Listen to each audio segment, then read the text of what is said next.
semuanya, perkenalkan nama aku Nur Maulida Kolbi dari kelas 10-8. Tujuan aku membuat video ini adalah untuk memenuhi tugas pelajaran kimia. Selain itu, aku juga mau ngasih tahu nih cara gimana menentukan konfigurasi elektron menurut Niels Bohr dan mekanika kuantum. Ayo kita tonton sampai habis penjelasannya. Cekidot. Jadi kita yang pertama akan membahas konfigurasi. Nah, konfigurasi itu adalah penataan elektron pada kulit-kulit atom. Nah, yang pertama kita akan membahas teori dari Bohr. Di teori Niels Bohr kita tahu bahwa yang namanya atom itu bentuknya bulat. Atom itu di dalamnya ada inti atom dan ada kulit-kulit atom. Di tiap kulit ini mempunyai batasan berapa jumlah elektron yang ia dapat ditampung di kulit pertama yang disebut kulit K. Jadi di sini kalau kulit pertama itu kita disebutnya adalah kulit K. Yang kedua ada kulit L. Ketiga ada kulit M. Yang keempat ada kulit N. Dan seterusnya. Seharusnya kulit itu ada sampai 7, tapi biar ringkas kita akan membahas 4 kulit dulu. Nah, setelah itu kita akan mengetahui rumus-rumus maksudnya nilai-nilai yang ada di dalam kulit K, L, dan M, dan N, dan seterusnya. Rumusnya adalah jumlah elektron maksimal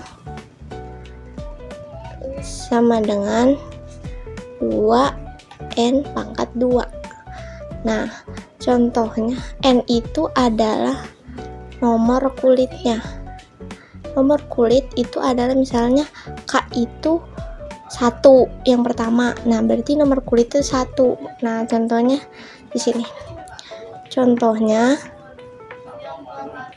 kita akan dari kulit yang pertama dulu ya.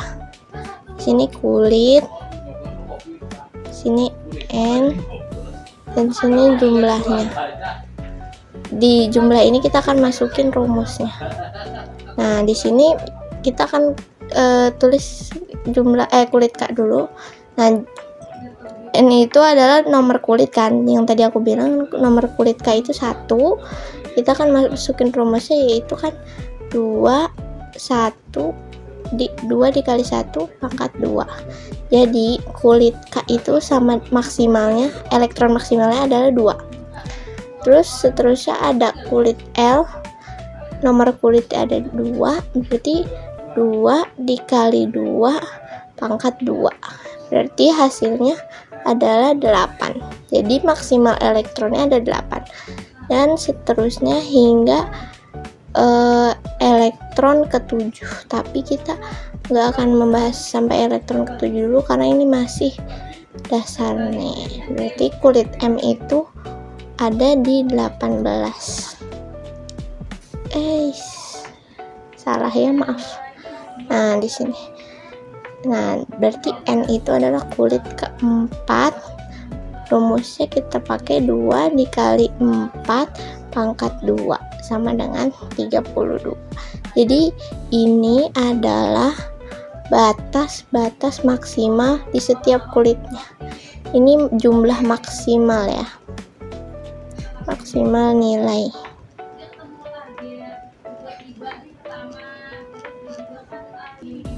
Sekarang kita akan menentukan cara konfigurasinya.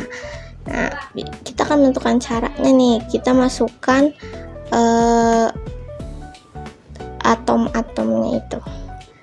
Contohnya kita akan misalnya ada atom litium. Nah, di sini litium ya.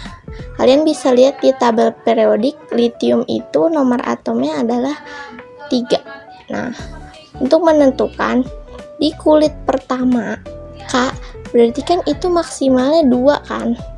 Maksimalnya 2. Jadi kita harus taruh kulit pertama itu di kulit K itu ada 2.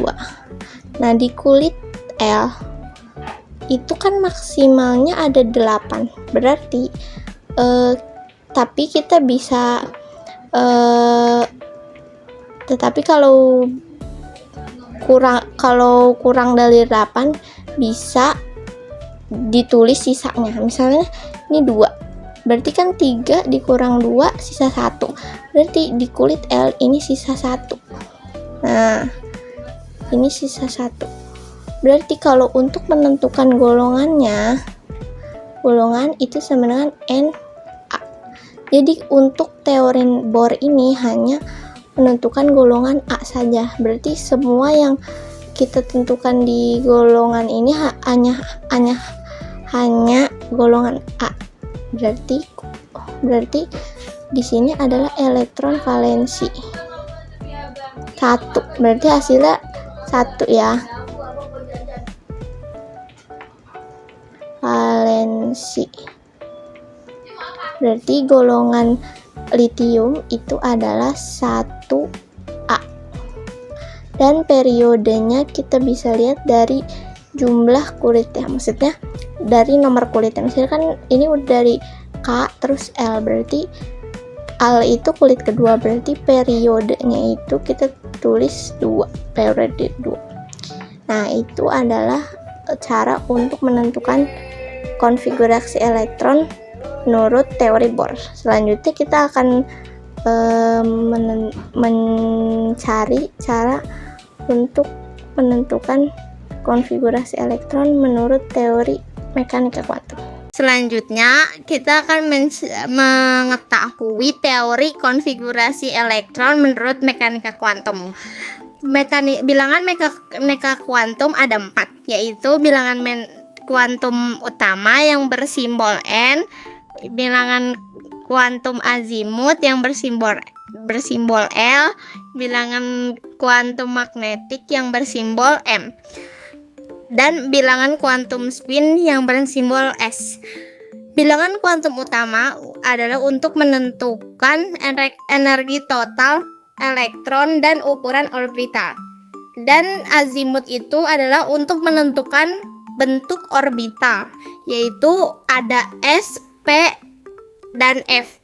Nilai S itu adalah 0, V itu adalah 1, D itu 2, dan F itu 3. Dan selanjutnya ada bilangan kuantum magnetik, yaitu untuk menentukan orientasi ruang dari orbita.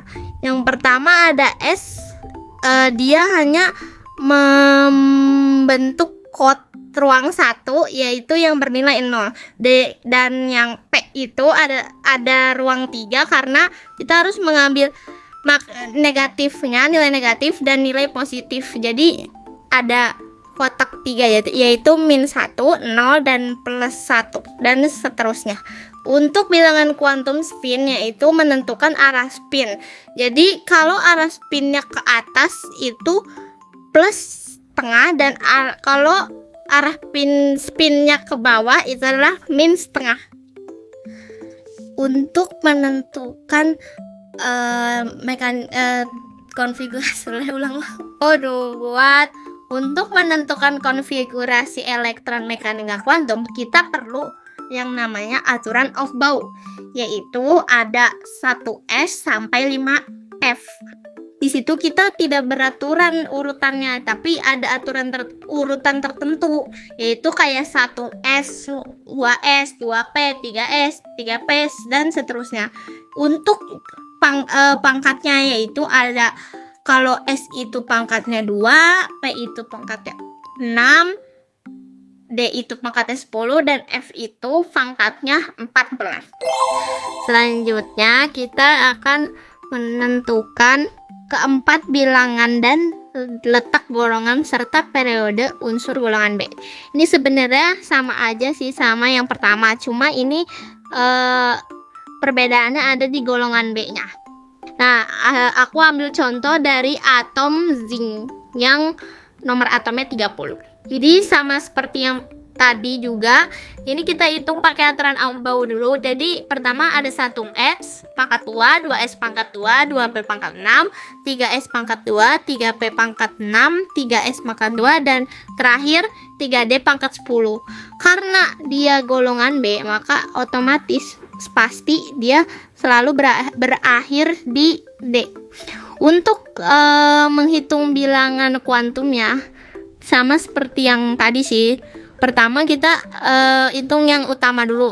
Yang utama ini kan berarti yang terakhir kan, kulit terakhir. Berarti di sini kulit terakhirnya itu adalah 3. Jadi kita tulis 3. Untuk azimutnya kita lihat dari subkulitnya. Subkulitnya ini adalah D. Berarti D itu nilainya adalah 2. Untuk yang magnetik, karena D itu nilainya 2, maka kotaknya itu adalah 5. Karena dia harus ada minus sama plusnya dan tambahan 0 juga sih. Untuk kita mengetahui magnetiknya, kita harus menghitung dulu, mengisi dulu kotak-kotaknya ini dari si pangkat terakhir ini, yaitu 10. Yang pertama kita isi dari yang panah ke atas dulu sampai 5, terus baru panah ke bawah sampai 5. Nah, terakhirnya itu berada pada di plus 2, maka magnetiknya itu adalah nilainya 2. Untuk spinnya, karena dia pengisiannya di terakhirnya itu adalah panah ke bawah, maka dia hasilnya minus setengah. Dan untuk periodenya seperti yang pertama juga, kita lihat kulit tertingginya. Di sini kulit tertingginya ada di 4. Karena kenapa enggak 3? Karena kita harus menentukan kulit tertinggi, bukan yang terakhir, tapi tertinggi. Kalau bilangan utama itu yang terakhir. Untuk golongannya di sini kita lihat pangkatnya. Karena di sini pangkatnya D itu nggak bisa sendiri, harus sama S, kita tambah sama S terdekat, yaitu 4S. Nah, di sini 10 tambah 2 itu kan 12. Nah, sedangkan golongan B itu nggak ada sampai 12. Jadi untuk khusus yang B, kalau hasilnya itu lebih, kalau misalnya 9 sama 10 itu sama dengan 8B, 11 itu 1B, dan 12 itu 2B. Jadi golongannya itu adalah 2B. Segitu aja penjelasan dari aku. Semoga kalian paham dan bisa mengerjakan cara menentukan konfigurasi elektron menurut Niels Bohr dan mekanika kuantum. Assalamualaikum warahmatullahi wabarakatuh. Dadah.